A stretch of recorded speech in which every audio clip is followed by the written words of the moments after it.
சேசு மரி சூசை துணை.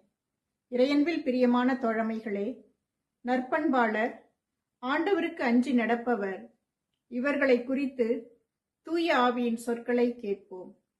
நீதிமொழிகள் அதிகாரம் 19 இறைவசனங்கள் 22, 23. நற்பண்பாளர் வாக்கு பிறழாமையை நாடுவர். பொய்யராய் இருப்பதை விட ஏழையாய் இருப்பதே மேல். ஆண்டவருக்கு அஞ்சி நடந்தால் ஆயுள் நீடிக்கும். அவ்வாறு நடப்பவருக்கு மனநிறைவு கிட்டும். தீங்கும் அவரை அணுகாது. ஆம் சகோதர சகோதரிகளே, ஆண்டவருக்கு அஞ்சி நடக்கும் நற்பண்பாளர் வாக்கு மாறமாட்டார். அவர் நீண்ட ஆயுளோடு மனநிறைவாக வாழ்வார். எத்தீங்கும் அவரை அணுகாது.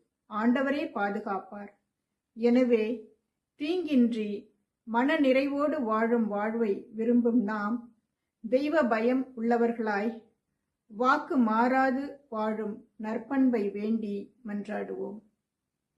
இறைவன் என்றென்றும் வாழ்த்தப் பெறுவாராக. ஆமென்.